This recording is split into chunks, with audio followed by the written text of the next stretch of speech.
All right, welcome everyone to the 2012 World Championship Tournament Contenders Bracket Draw. I'm Paul Cook. I'm joined today by Tim Dean, who once again will be joining us as the tournament director for this year's event. Tim, good to have you as always. I'm super excited about this. I know everybody watching is very curious and anxious about this draw because it definitely makes a difference. And I know it's very popular, and I'm looking forward to seeing you guys next week. I'm even more looking forward to the cooler weather. Yeah, no, it should be. Let's cross our fingers. If we miss any blowback from this hurricane, it should be a nice, cool but not cold temperatures. So knock on wood, we'll get there and we'll have a similar temperatures to last year. But yeah, no, this is always a great event. We look forward to the draw in some ways as much as the tournament itself. Tim, like you said, it sets the tone for the tournament. The tournament format is done in such a way where these contenders bracket games don't kill you. You know, you just have to win one of three games and you still have a path forward and a very reasonable path forward. But it does set the stage and it does lead to a lot of strategies. I know, the teams and everyone, really looks forward to seeing who's in their bracket, who they're playing first, and get to work on how they're going to go about things. Before we get going here, I just want to touch on a few things real quick. Just a few housekeeping items. So first, you see now up on the screen, I just want to shout out some of our collaborators for this event. It's like they say, it takes a village. It's certainly true for this tournament. Starting with New York Revolution and Wellspan Park, they've been very, very gracious hosts for us for many years, and we're excited to work with them once again. We're very excited about the scoring system that we're implementing this year. With the help of Grand Slam Systems, Jack Hoving, they've got a great product, and we're really looking forward to everyone getting to see that. If you're a captain or a participant, we're having a meeting tomorrow night at 9 p.m. Eastern to go over the scoring app. We strongly recommend that everyone join that meeting. The app's very intuitive. You'll be able to use it fine, but this will just give you full confidence going into it of knowing all the bells and whistles. Jack can answer all of your questions. So we highly, highly recommend that you have at least one member of your team there for that meeting, and your captain should have the link for that if you're interested in joining. Just want to shout out Fought Guys Apparel, DNAP. I think we took a survey. He probably supplies 30 of the teams at least out of the 40 teams uniforms, for this event. And that's, pretty true, I think, probably across different wiffle ball tournaments. So great friend of the game. Moonshot Bats, who will be taking over the Home Run Derby this year. They'll be giving away 3 bats, one to the winner of the Home Run Derby, one to the highest exit velocity during the Home Run Derby, which is a cool little feature. You'll be able to see your exit velocity down on the field there. And then the third to a random draw out of the Home Run Derby participants. So, definitely check out their bats. They got new 2025 model bats. Really cool. And then last, just MAW and Golden Stick, for running stuff all during the year and, being big supporters of the game. All right. And then last little thing here before we get started, I just want to first, as always, we'll have gift bags for all the teams, both participating in the WCT and the MLW U17. Just want to show some of the stuff that's going to be in the bags this year. So there's some cool items. First, just speaking of MAW, we've got these phone chargers. Thinking of the Grand Slam systems and the scoring app, you're going to have to be using your phone. So we're one of the items is this MAW phone charger. Please bring a portable charger as well, because this is more of a secondary charger to, after the tournament to set up at your office or whatever. But kind of a cool item to take with you. We're going to have poker chips, once again, in the bag. You probably can't see these very well, but these are our quote-unquote common chips this year. It has the MLW U17 Invitational on one side, and then on the other side, it's got the 2025 logo. Your passes, as always, with these custom U-Whiff lanterns. Everyone will get those, the player passes. And then this, all that will be in this nifty, along with some stickers. All that will be in this, this U-Whiff since 2020 drawstring bag. And then one last thing, and then I promise we'll get started here. Just want to go over merchandise. We'll have the merchandise stand open all night on Friday, 2 different times on Saturday for, at least 4 hours apiece, and to be decided on Sunday, depending on how much is left over. We've got these event T-shirts, which I'm modeling here. I promise it'll look better on you than me. We've got these United Wiffle logo hats. These are Richardson 112 snapbacks, good quality hats. We also have, continuing on the poker chip theme, we'll have 6 different poker chips that aren't in the bags. I'll show a couple here. We got this Juggernauts one for winning last year's tournament. Same thing with the Flamingos for winning last year's U17. And the way those will be sold is in packs of 5. They're random packs of 5. You'll get 2 commons per bag and then 3 of the unique chips, and those will be on sale for $10. So please check out the merchandise stand over the weekend. We think we've got a lot of different things that hopefully people will be interested in. All right, so now I'll shut up and let's bring in our 2 analysts for the main part of the program. Dylan Harshaw, I'll introduce first. Dylan is longtime commissioner of Ridley Park Wiffle Ball, captain of the Ridley Park Long Balls. He'll be coaching the 2025 MAW champions, Ridley Park Long Balls, and he'll be coaching Ridley Park this weekend at the WCT. So great to have you, Dylan. Yep, excited to be here. This is one of the more fun tournaments, I think, as manager only, because like you said, after this bracket, or even with this contender bracket, it brings in like the most strategy I think you see at just about any other tournament, because a lot of these with Maul, it's just throw your best guys and try and get the wins. But this one's for sure exciting. So happy to be here. Yep, we're happy to have you. And then our second analyst will be Doug Meyer. We're going for coaches theme this year, if you haven't picked up on that yet. Doug out of St. Louis, heavily involved in Mo Whiff. And I'm sorry, Doug, I get all the Mo Whiff teams. There's 4 Mo Whiff teams competing in the WCT this year, so they get all confused in my head. You'll be coaching which one? Lit City. Lit City. So Doug will be the coach of Lit City. I'm happy to have you, Doug. Appreciate it. And get your thoughts on a lot of the Midwest talent that Dylan, Tim, and I may be a little more or less familiar with. Sounds good, and glad to be here. Always an exciting time. Yep, agreed. All right, so just real quick before we get started here, hopefully you can see up on the screen now, this is how we'll do the draw. Teams 1 and 2 will play game 1 in Group A. Teams 3 and 4 will play game 2 in Group A. So the first 4 teams will be in Group A in the top half of the bracket. Then we'll go over, and 5 and 6 will be the first game in Group B, and you can see how that's going to flow from there. And then we'll stop every little bit here just to get our analyst opinions on the matchups we are seeing. Tim will be drawing as usual. So when we'll turn over to his screen in a second, and you'll see the wheel. And then we'll pop this back up with the teams filled in every so often just to get our analyst thoughts. All right, Tim, I'm going to stop sharing whenever you're ready.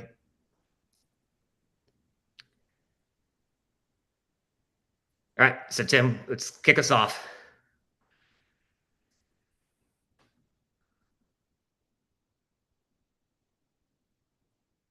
All right, so Wiffleaholics are team number 1 out of New England.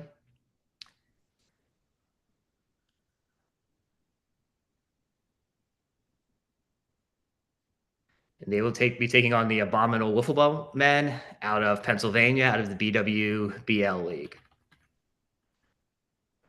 All right, so the second game, the first team in the second game of Group A will be the Mo with Miracle.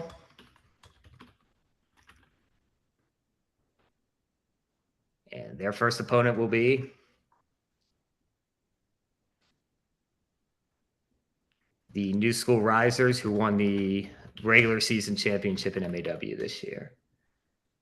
So just pause just for a second, Tim. So we have Wiffleaholics versus Abominable Wiffle. That's a hard name to say. Abominable Wifflemen and the Mo with Miracle against the New School Risers. So good cross section of the country there. In the first thing, we got New England, Pennsylvania, all over Northeast, and then the St. Louis area.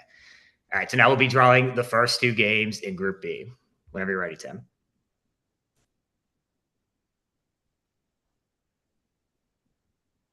All right, so we have the Skull Crushers, back-to-back winners of the NWA tournament.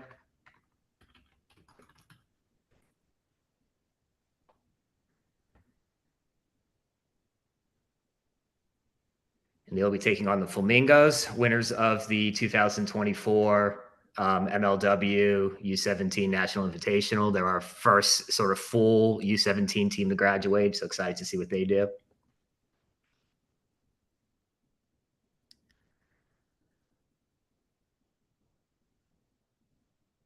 We have New York Meets.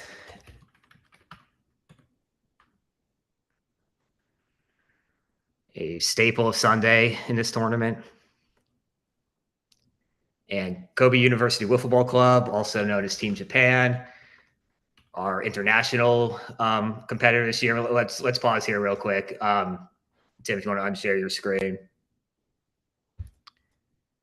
So like I was saying, Kobe's our international participant this year. They'll be our third team from Japan to compete, our first from Kobe, our first university team, which is kind of cool. They have a university club there.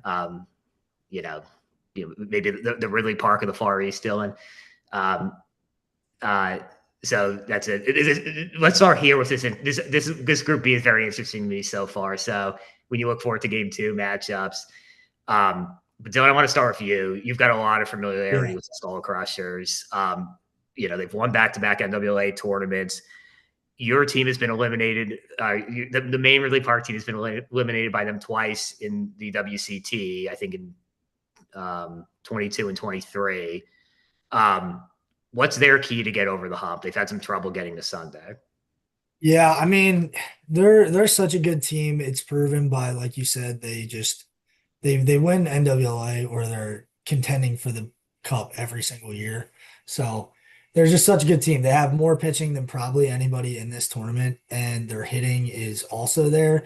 But I do think that's what they're going to need to get over the hump. I think if they can put up 3 runs in a game, they probably won't lose. But you get into those moments with them. And I think part of it's just because they haven't seen the cut ball as much. I think their hitting lags behind a bit compared to how it does in NWLA. But I mean, they have Dudas, Smithy, Reed's turned into a hitter. So it's like once they start to kind of get used to seeing those scuff ball pitches more, I think that's what it's going to take to get over the hump. It seems like they're winning a lot of games in like traditional a few years ago fashion where it's like 1-0 off a solo shot. They're not like grinding out wins like you see like the juggernauts do where they're like single, tag move the runner, double. Like so I think if they can start to play more small ball and not rely as much on the long ball, they're gonna get over the hump one of these times.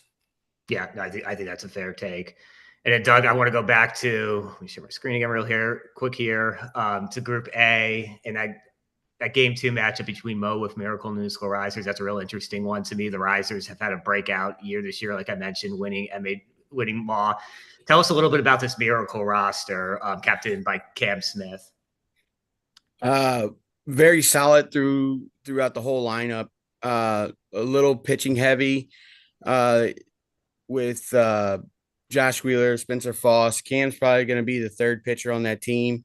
Got some experience with Rory Rank and Tony Cochran, who's played 3 years here in this tournament. I feel that first round game could possibly, if they can get past that first game, which is going to be tough. And, Doolin has come out to Mo Whiff and played with the Bombers, actually, with Cam. So they know each other very well. And if they get by that game, they can win that pool. No, it's a good point. I think not to no slight to Wolf Hawks, abominable Wolf man. I think if you look though at that top half of that pool, yeah, you say the winner of that game's got the pretty good shot of advancing. And then last for you, Tim. It's like I mentioned, Flamingos are our first, U17 team to, graduate. Which I think is exciting for us as organizers. I think that was, sort of the plan or the hope all along that we would see some of these MLW national U17 teams graduate. You've seen a lot of young teams over the year. What's kind of the toughest thing for a young team in their first national championship? What's the one thing they got to, a couple of things you think they got to overcome in order to compete with these guys that have been playing in this national championship or world championship for 20 years? Well, I think if you look back at the champions and the teams that have made it the furthest in UWIF have been teams comprised of veterans, guys that have been playing a while. And I don't necessarily think that they have the most talent or than the top 20, 21-year-old, but they just have the experience. And when you see the results of the past championship runs by these teams that make it deep, are teams that really have veteran leadership, veterans on their team. And I think that says something. The Flamingos are very, very talented, but they are going to have to go in, and every young team has to go in thinking, I'm fixing to kick their ass, right? And you can't go in going and being in awe of who you're playing against, because there are so many legends of the game that these kids, when they were 10 years old or 12 years old or 13 years old, when they started watching whiffs and when they started following YouTube videos, these guys are playing against them now, and they have to like block that out and say, I'm coming for you and you need to worry about me. I'm not worried about you. You need to worry about me.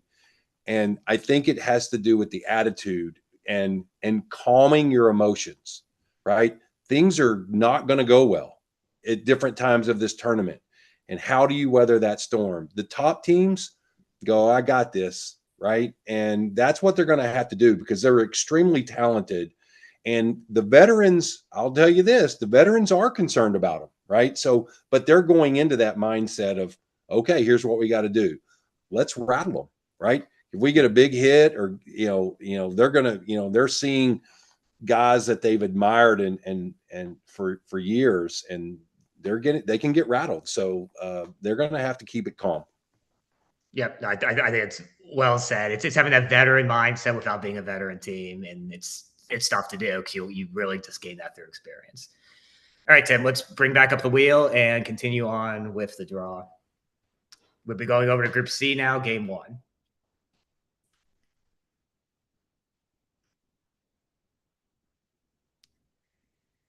All right, so speaking of young teams, we have the process. It's team number 1 in the first game of Group C.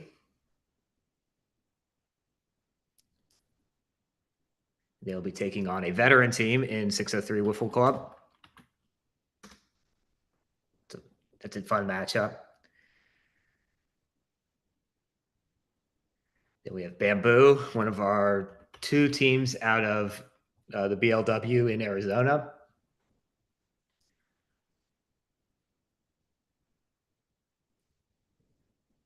And they will be taking on the Crew out of St. Louis in game number 1. All right, heading over to Group D now. Team 1 in game 1 of Group D. We have Punishment out of Austin, Texas, a longtime participant in this event. Had their best finish last year, finished in the top 16. They will be taking on the Horsemen out of Maryland.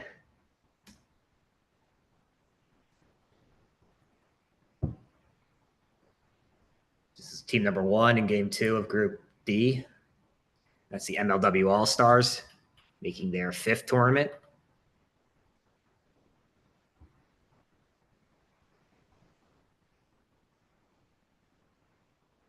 The St. Louis team's just flying off the board now. We've got the Mojo, Mo with Mojo, as MLW All-Stars opponent in game 2 of Group D.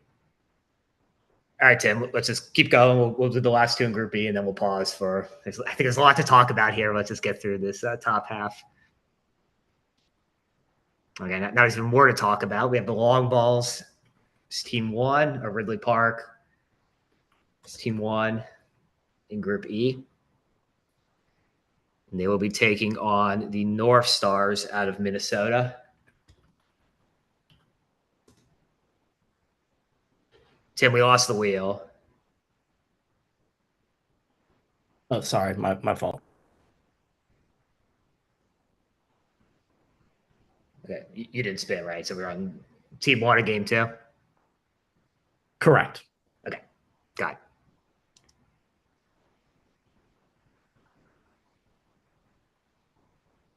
All right, with Ink is team number 1 in game 2 of Group E. Also a Sunday staple.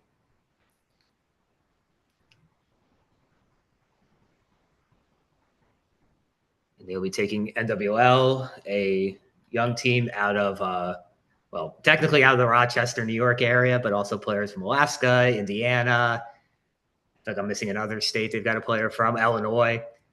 So kind of the world via Rochester there.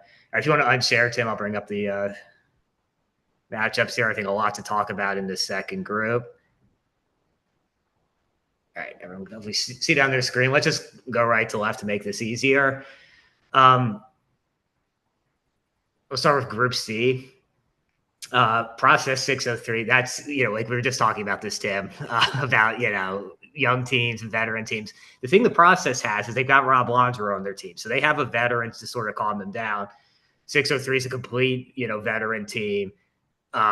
This is kind of that archetypical, veteran versus young team matchup. I know you probably haven't got a chance to see the process much, but I guess just what do you think it does for a young team to have that veteran influence like the process does for Rob? I think Rob being on this team is a huge advantage to them because he will provide them guidance and help try to calm them. I mean, Rob's been in the big games, right? So I really think that that's going to benefit them. The strategy of this navigating this tournament, playing the big names. Rob's not intimidated by anyone, maybe but Food Man. But but anyway, I really think it's going to help them. And with that talent that's on that team, and I have seen some footage of them playing, that's going to make a difference. I think without Rob, I think it's a totally different story for these guys. Yep. No, I would agree with that. And Doug, so we got the Crew versus Bamboo. Bamboo again out of Arizona. Tell us a little bit about the Crew, another Mo Whiff team. Yeah, well, that game right there is a bunch of people that haven't really played in this tournament. The Crew's, got some experience, but they're young. You got Chandler Melton, Caden Rice, Justin Hall, who went up to ECW for a weekend, was the pitcher of the week for that week. He can definitely dominate if I don't know about him going the first game, but they're really young. And, if I was to rank them, they were probably the fourth best team coming out of Missouri of the four teams. What do you think their key is to have a good tournament? Is pitching behind hitting or the other way around? They're going to have to get a lot of innings from Justin Hall and Caden Rice. They lack pitching depth, and Chandler Melton's going to have to hit a lot. That's what I believe. So Chandler Melton, the key to the Crew's success for Doug. Dylan, going over to you in Group D. I kind of just look at this broadly, and I don't see on the top half here like a blow-away favorite. I'm going to put you on the spot. I'm going to ask you for who your pick would be right now on the spot for coming out of the top half of Group D with those four teams. I am going to go with my guys from MLW. I think this one's a total toss-up, like you said. I'm trying real quick to pull up the Mojo's roster. Is like you 14 That's my family. Yeah, let's just put Doug to work. Here you go. That's fine. Yeah. Tell us about the Mojo's roster. Now the roster for Mojo is everybody's. You got Gus Skibby coming back with Sam Skibby, Jordan Smith, and Jackson Crosley. That's the four that are going for Mojo. Yeah. I believe if they can get past this first game. I seen Punishment play at the Mo Whiff Classic. I truly believe if they can get by the All-Stars, they can win that pool.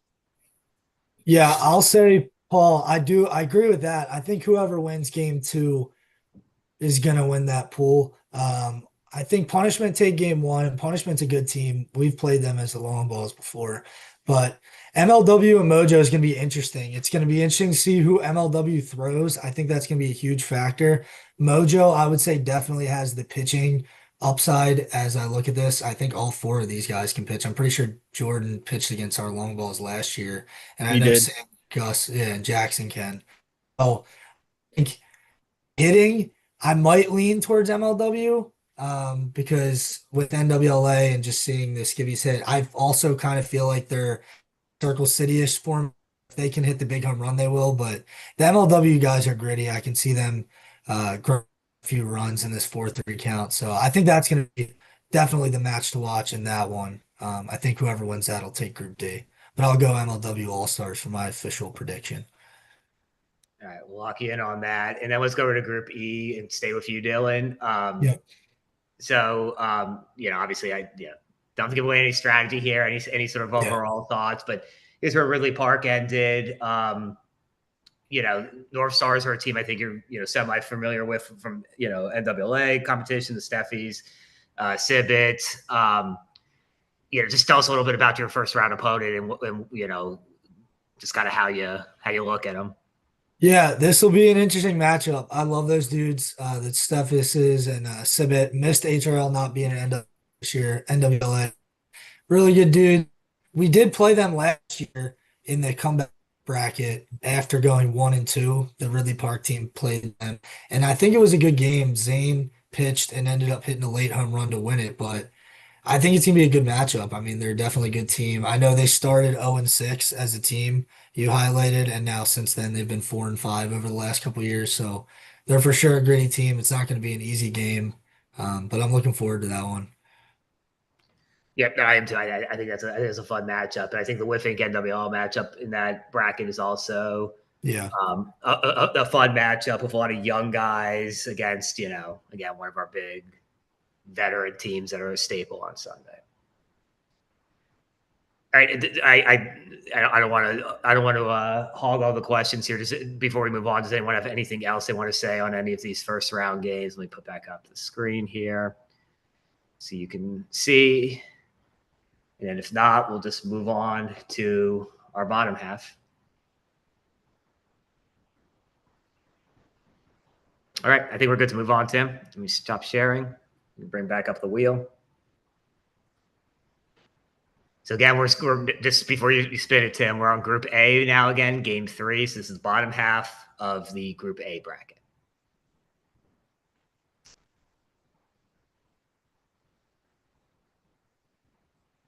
So right in the middle is the Cajuns. We play all over the place now. Texas, California, Mid-Atlantic, against Slaughterhouse.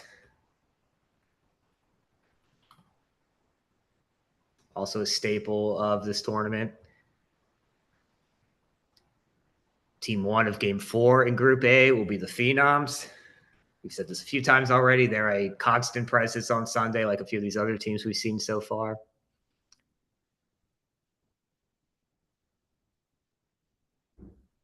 Ooh, and that's a huge first-round matchup against the Las Vegas Whifflers. Phenoms, Las Vegas Whifflers closing out Group A.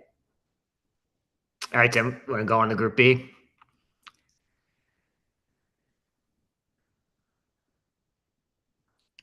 We have Way Too Beautiful out of New Jersey, another staple in this tournament.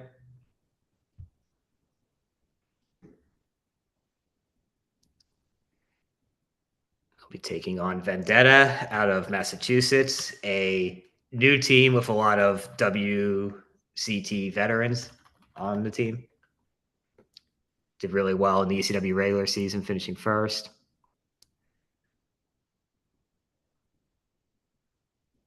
Lit City is Team 1 in game number 4 of Group B, and they'll be taking on C4. All right, let's pause here, Tim. I think we've got enough to talk about.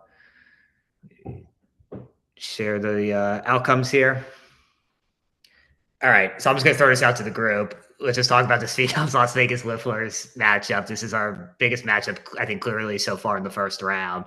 Let's start for you, Doug. Any thoughts? What are your thoughts on that?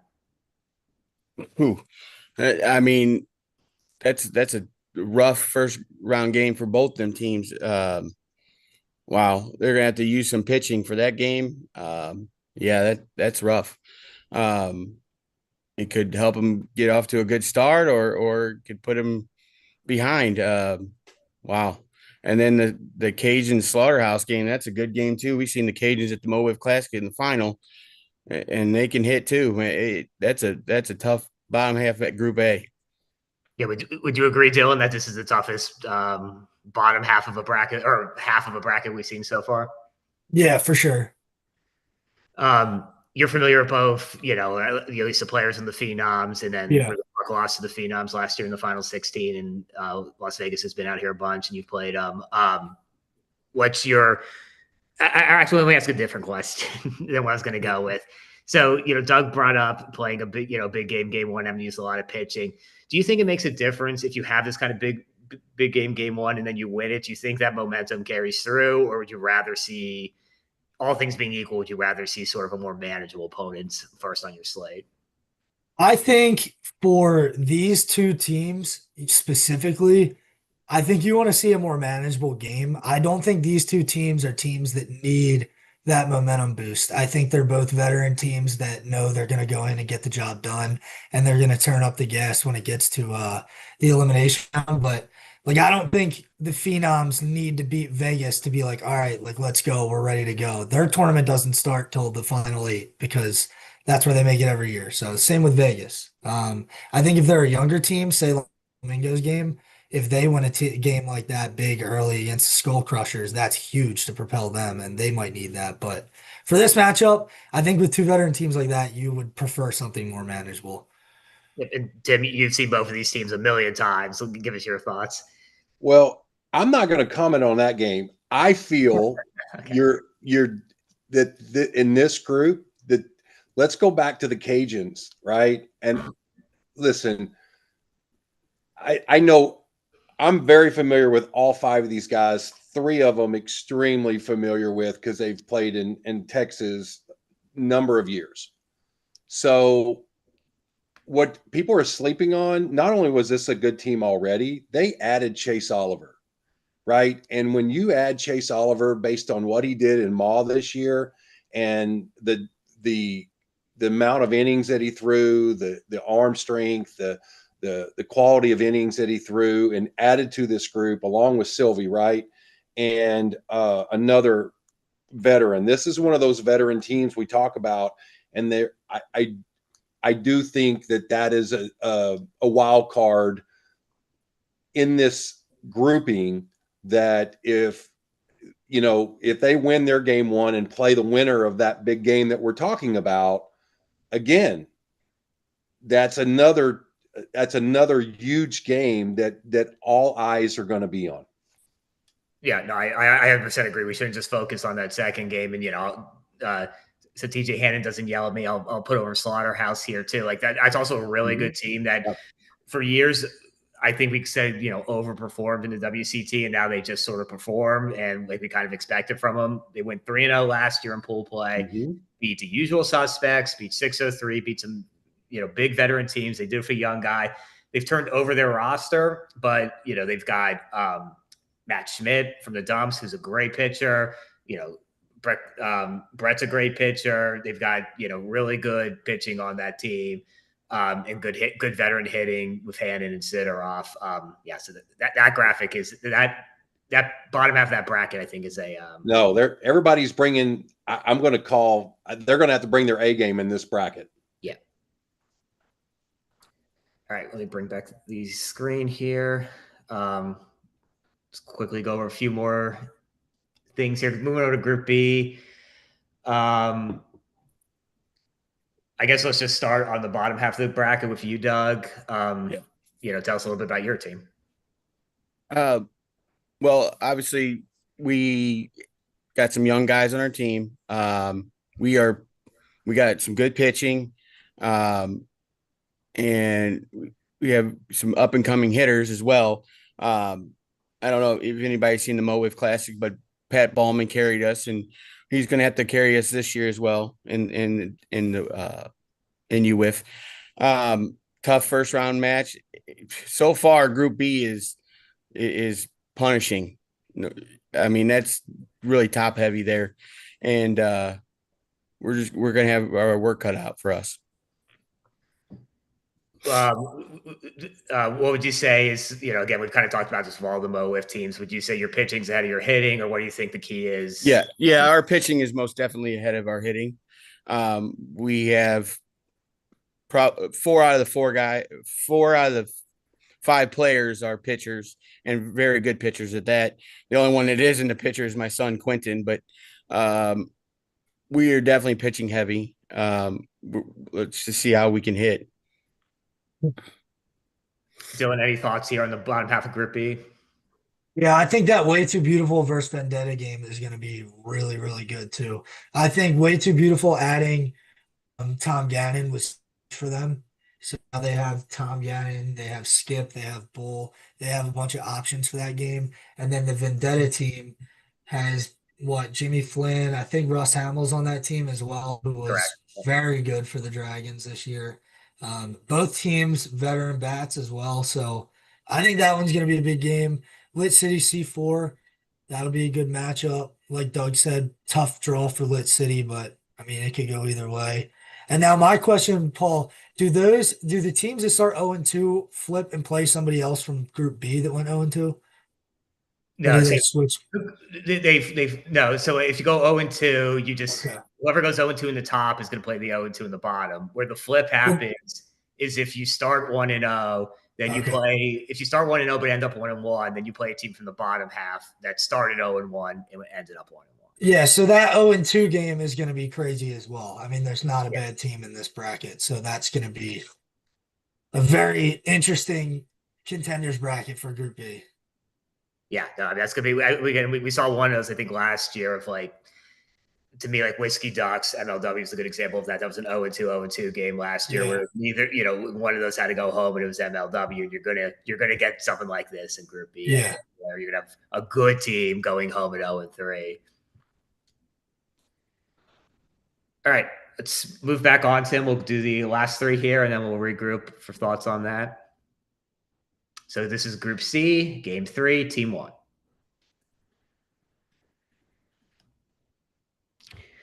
Said their name, and then they appear, the Whiskey Ducks.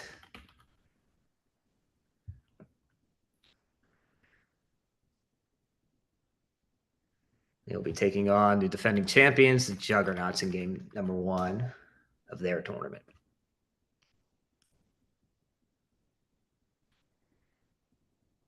Pandas, the other team out of BLW. Not to put labels on, but they would probably be the A team out of BLW. A lot of good players there, including one I'll ask Doug about a little bit later. They'll be playing the Stompers in their first game to close out Group C. So we've got, just pause here real quick, Tim. We have Whiskey Ducks, Juggernauts, Panda, Stompers in the bottom half of Group C. All right.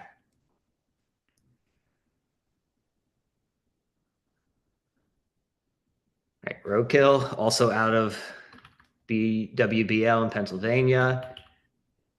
Got shellacked in their first game against Whiff Inc. and then ended up going 2-2 and had a nice solid tournament last year. They'll be playing SoCal Wiffle, winners of the MAW Steel City Showdown back in May. Team 1 in Game 4 of Group D are the Dragons. All right, old line's still here, right?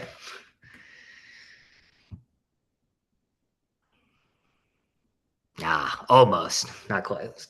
But the Dragons will be playing the Kalamazoo Keggers in their first game. So just one real quickly, Tim, before you move on.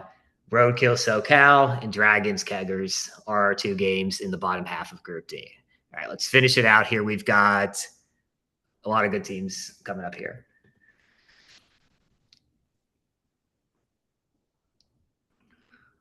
Right in line, Great Lakes Legion. Had a great year this year in their first full season. And they will be facing the aforementioned Old Line in game number 1 or game number 3 of Group D, Group E, but game number 1 for those 2 teams. And then we'll have another heavyweight matchup here. Let's see how this spins out. We've got the usual suspects as team number 1. That means Black Dog will be team number 2, which is a rematch of the first ever I'm sorry, first ever UWIF national championship. So we'll definitely talk about that matchup. Let's go in order here, starting with Group C. I don't know who wants to speak on this. If anyone has any thoughts, that Panda Stompers matchup is very interesting to me. Tell us a little, Doug, about Livingston. He's the real deal. He was by far the best player in MoWIF this year. He's definitely a difference maker on the mound, at the bat. He can do everything in the game. And don't sleep on Tommy Hernandez. He's one of the best up and coming hitters in the whole country. I seen him turn around Jordan Benet in the finals of the MoWIF tournament, and he can hit. They got a good squad to be one to watch out for. Yeah, no, I'm glad you shouted out Tommy. So we got to see him once this year in MAW, and a really good hitter, really good guy too. Yeah. Dylan, maybe let's go to you a little bit about just to finish out this matchup. So the Stompers, you guys are intimately familiar with that team. You mentioned Tom Gannon earlier. The Dragons picking him up. I'm sorry, Way Too Beautiful picking him up. The Stompers let him go earlier this year. The Stompers picked up as their fifth. Holden Palmer. Holden Palmer. Have you seen him pitch? Yeah, I mean, he's thrown in NWLA every year that we've been there, and I think he might have thrown against our Ridley team on the Blue Jays last year, unless I got that mixed up. I think that was Aiden. I think that okay.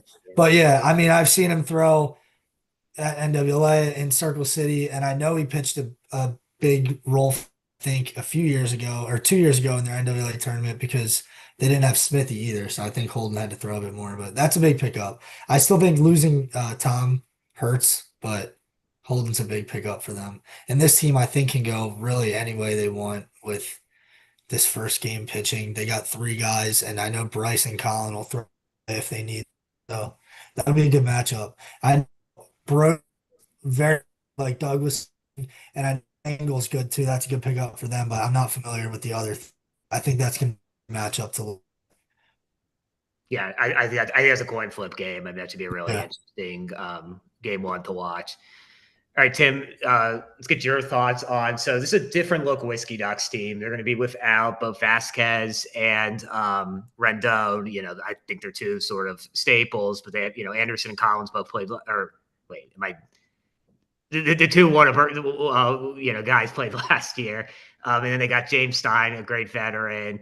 And they picked up Trevor Bauer out of Las Vegas. What do you think the key is for the Whiskey Ducks against the defending champs?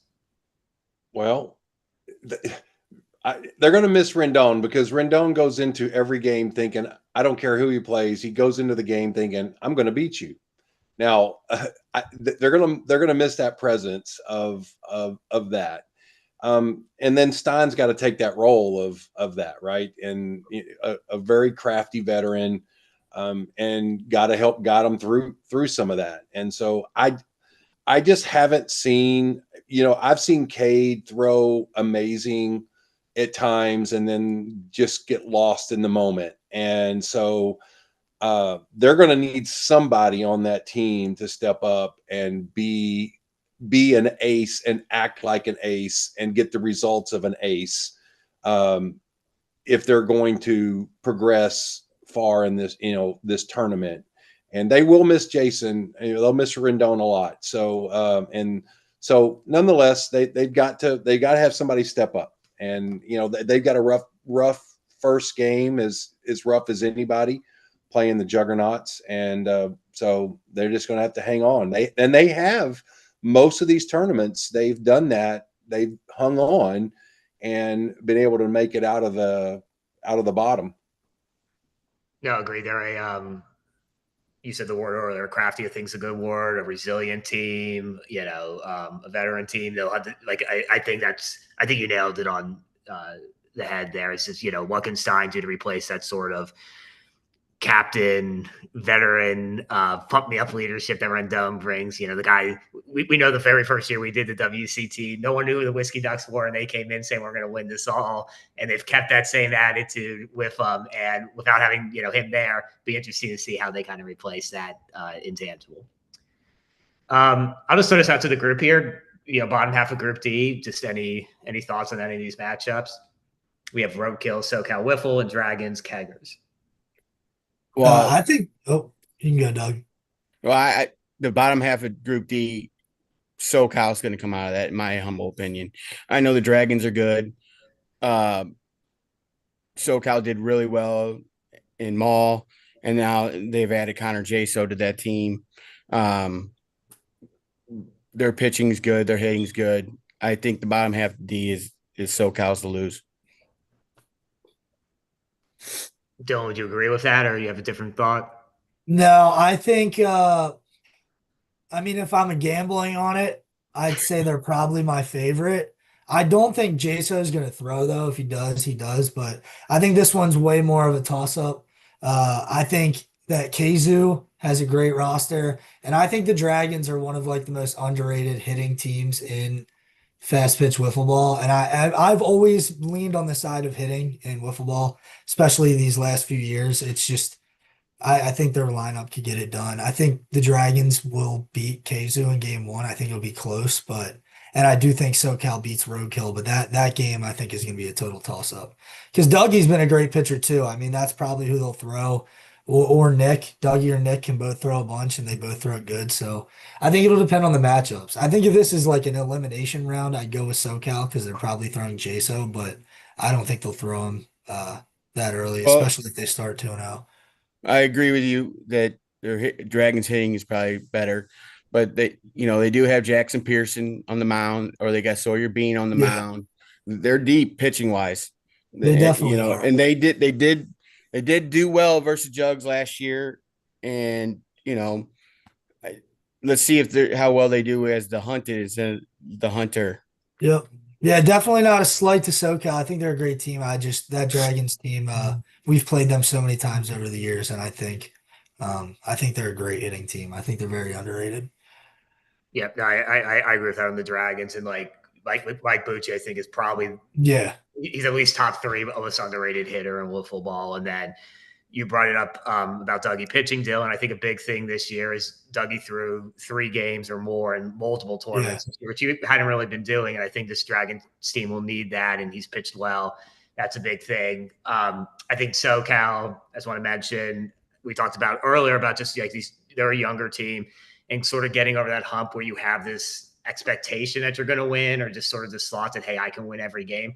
They have that now. I think a big thing with them last year was that Juggernauts game in the final 24 at the World Championship, and then winning, the Steel City Showdown in May and Mall. I think those guys expect to win. They know how to win. They've won before. I think that's big. I just want to give a shout out to Roadkill. I give a shout out to them last year. They're kind of one of my favorite teams. They got a lot of good young players on that team. Again, they got 10 run. I think it was well over 10 runs destroyed by Whiffink in their first game last year. Bounced back, won their next 2, and it wasn't like it was a give me schedule, which is not easy for a young team. And ended up finishing 2-2. I think they beat the Wolfaholics in their final game, to make it to the final 24. So those guys are gamers. And then Kalamazoo is just full of veteran, good wiffle ball players. So this is a cool bracket. All right, so we'll move on to Group E, and let's just get right to the big matchup there. We have Usual Suspects, Black Dog Country Club. Like I mentioned, that's a rematch of the 2020, the inaugural UWIF tournament. Again, I'll just open up to the field. Thoughts on this heavyweight matchup? That my thoughts on it is the same as I had with the Whifflers and the Phenoms. Like, oh my, that's tough. My Mojo team last year played Black Dog in the second game, and they have a lot of pitching. They have good hitters, and then they add Cooper Ruckle. I think they're one of the favorites to win. I know Usual Suspects has got the pedigree of winning you know, but I think Blackhawk does as well. I'd hate to be either one of them teams right now. And Tim, we talked about veteran versus younger matchups. You know, how do you think these are two veteran teams, two teams that are national champions or world champions? How do you approach a veteran versus veteran matchup? Do you approach it any differently, you think, or do you think these guys are just going to look at this as another game in their long history of games? Well, I know Lanigan well enough that he's not going into it. I mean, he's thinking already, right? He's live on here, and his mind's already working. These guys have known each other for years, right? We're going back 20 years ago, right? So these players are very, very familiar with each other, and they're already in a chess match mind game right now as far as like, okay, what are we going to do? Right? Because the winner of this game, as in every first game, but when you have a game like this, the winner of this game, is sitting in a good, where they want, you're sitting in a good spot, but they want to win this one. And they feel like if I can get this game, but how does that change when you have a mega matchup like this, which we have several across the board? How does this change your dynamic with throwing, who you're going to throw? And they both have the pitching, and they all have aces. Where are you going to go with it, right? And I'll be interesting to see how they both navigate this. Yeah, no, I think that's one of those games where even before it starts, you just kind of want to peek in to see who's pitching. Which you can do on the Grand Slam app will have here. You can see, once the game starts, who's pitching. But I think those kind of strategy decisions are going to be as interesting as the game itself, which will obviously be very interesting as well. I'll just say one thing on this, Paul. I might have made a mistake. I said Circle City might be the deepest pitching team. This Black Dog Country Club roster is insane. I think the four pitchers between Haverty, Tui, Ruckel, and DNAP, they're probably aces on over 30 or over 70% of the teams at this tournament. So that seems like a manager's nightmare. I don't know who you want to throw game one or who their pool play guy is, but I don't think, especially for this team, I think they have to have the mindset, even if they lose, they have pitchers that can go all tournament. So, I mean, I'll be very shocked if they don't make a deep run. No, I agree. I think that's a great point for that. They've got so many arms that crazy. They can throw a good pitcher out there the first game. And then if you lose that first game, you can think about pitching Matty Griffith, the second game. And that's not a slight to Matty at all. He's a very good pitcher, but he's their fifth guy on their depth chart, and they can pitch in that second game potentially and then get a win. So they can go guns a-blazing in game one because they have that. Yeah. And then I want to give a shout out to, Great Lakes as well in this bracket, really good season. What, Dylan, you've seen them alive with Ma. What do you think is kind of the key for them in this tournament? Well, I mean, they're definitely going to need to hit. This isn't a slight to them. Sullivan's one of my favorite up and coming players to watch, but I do think their bats were kind of carried by Kayvon this year and Ma. Ethan had some pretty big home runs, but I'm just looking at this roster, and I mean, they're going to need to step up and hit.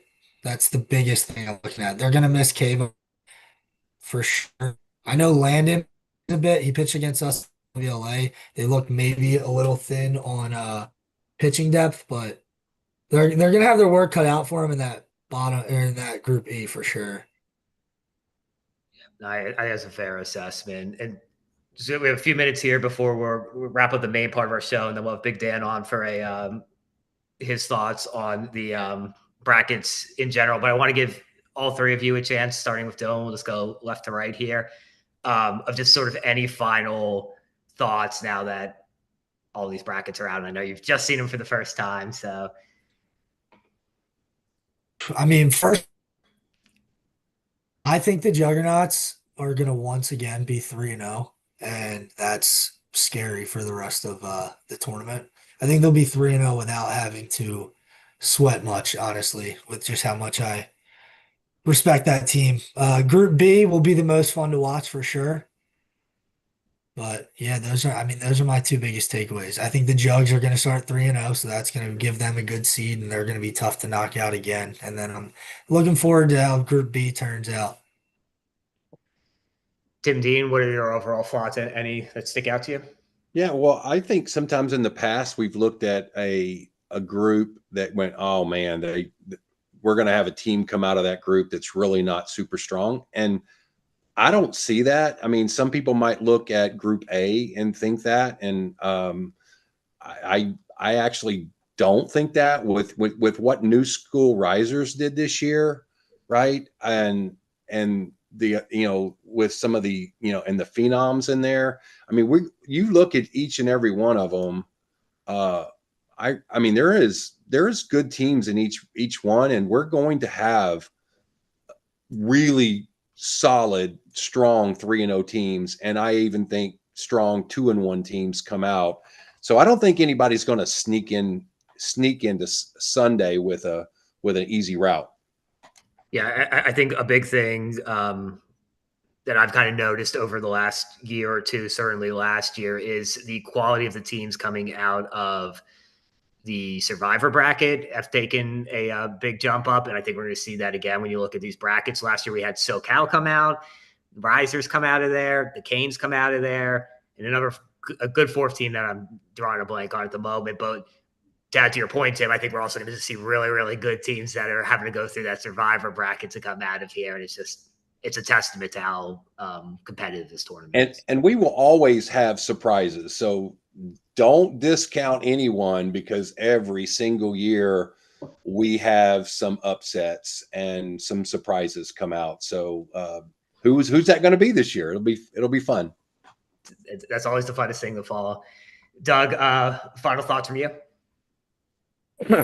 I think Group B, Group E, loaded, stacked. It's going to be tough to get out of there. Hopefully, the winners of them polls don't have to use up too much of their pitching, because there's a lot of hitting in them. In my opinion, Group D is the one that's not as strong. And with in my opinion, I think SoCal will come out of that. And the two big matchups, first game, the Phenoms and the Whifflers and the Black Dog and Suspects, is going to be fun to watch. I can't wait. Yeah, I think that's going to have everyone glued to that game. All right. So thanks to everyone, our panel, Dylan, Tim, and Doug. Thanks for all your guys' thoughts. And now stick around. The Big Dan post-game show starts now. We're going to go over Dan's thoughts here before we let everyone go along with their Sunday. So Dan, you've seen all of this. I'm just going to, kind of turn it over to you. What's kind of top of your mind right now after seeing all these brackets? I'm gonna go over everything. So Group A, I think New School Risers takes care of Miracle and Whiffaholics. I think whoever wins Phenoms in Vegas will play the Risers in Group A. Yeah, I think that's a fair assessment. Yep. And then Flamingos don't even have Sean Holmberger. They dropped him for Aiden Richard.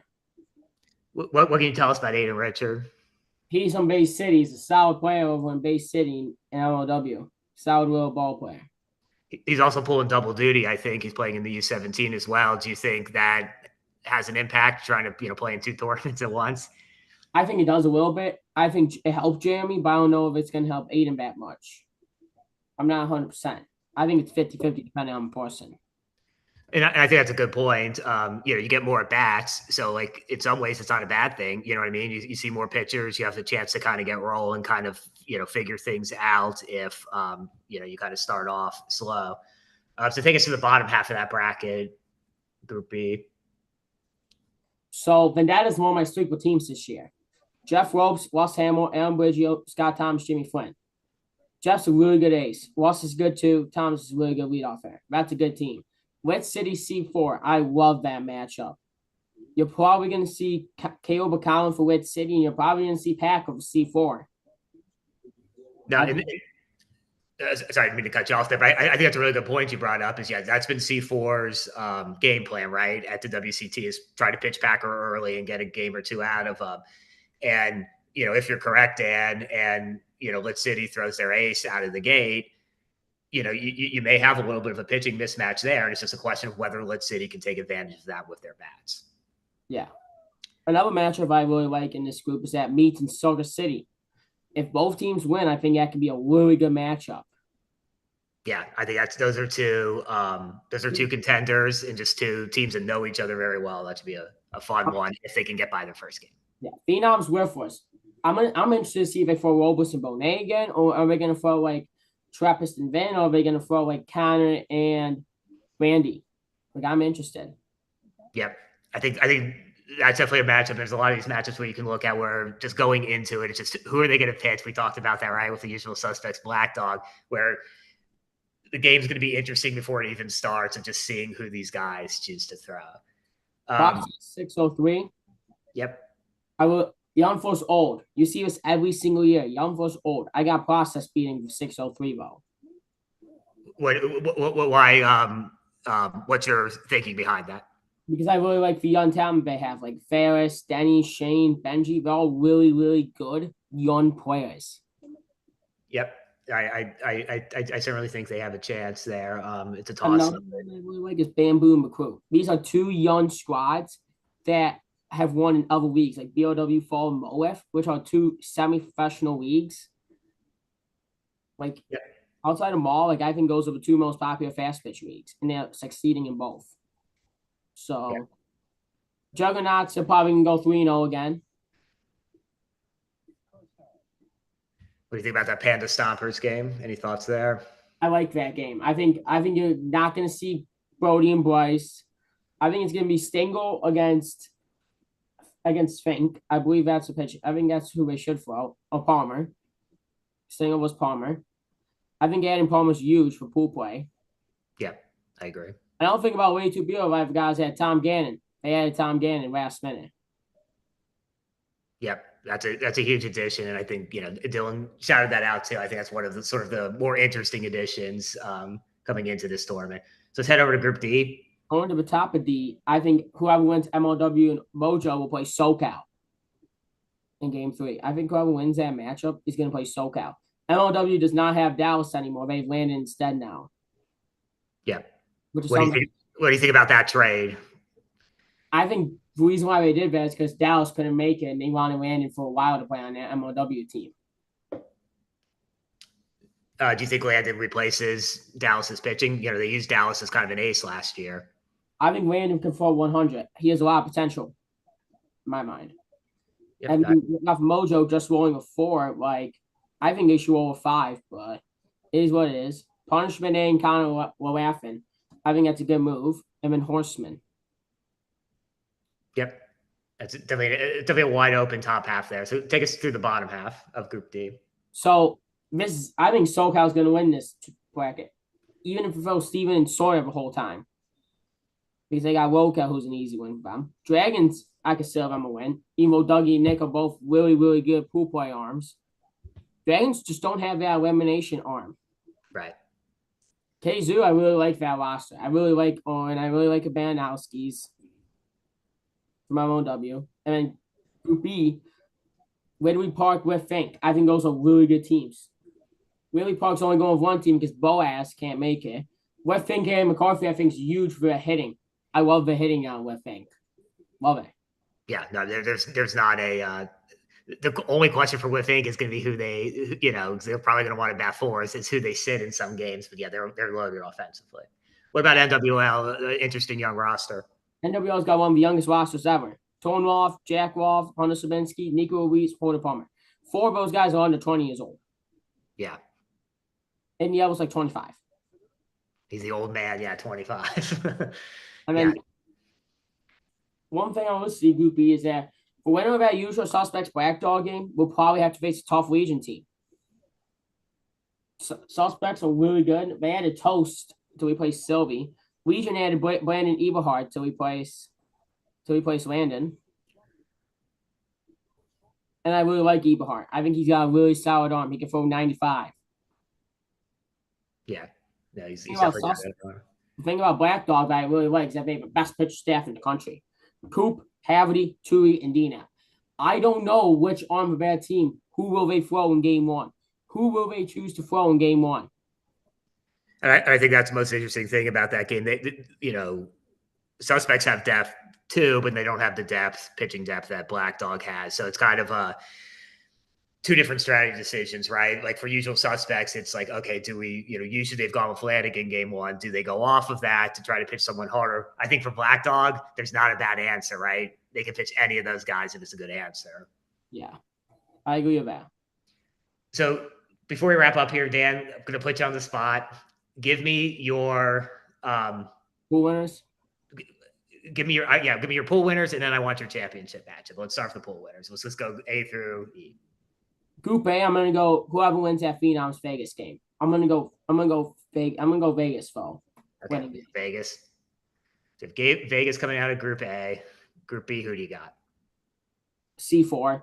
I think we have a defending final champs. They're gonna go 3-0. I bet you they get for 1 seed. They're just so good. C4.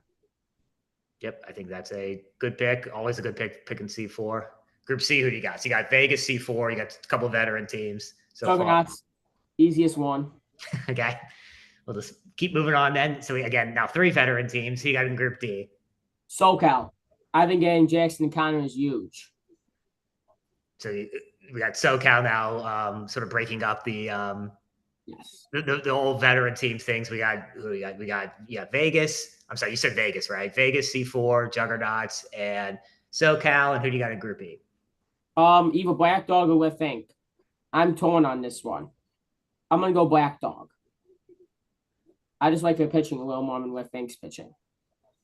Yep, I think that's fair. Some best. But both pitchers not the best. Agreed on that. So now we're really going to put you on the spot here, Dan. I know you haven't had a chance to really sort of go through all the brackets, but give me a championship game and give me a winner.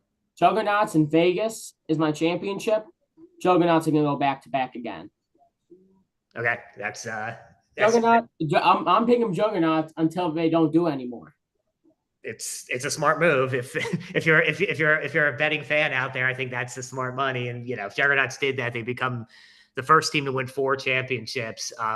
We have 3 teams in the field that have that chance to do that. C4 and Usual Suspects being the other ones. But yeah, I agree with you. Until the Juggernauts don't win, why would you pick against them? What's your championship prediction? As an organizer of the tournament, I want to stay away from making any of those kind of predictions. I'm going to Kirk Herbstreit myself and just take the easy way out to not make a prediction on that. But I definitely do not disagree with yours. I think those are smart. I think Bonet versus McCallaf is going to be very interesting in that championship. That would be a must-watch game for sure if that happens. A couple of teams I was intrigued by before I picked that matchup. Circus City, that was one. Who else is one? SoCal was another option I thought of. Phenoms, Black Dog.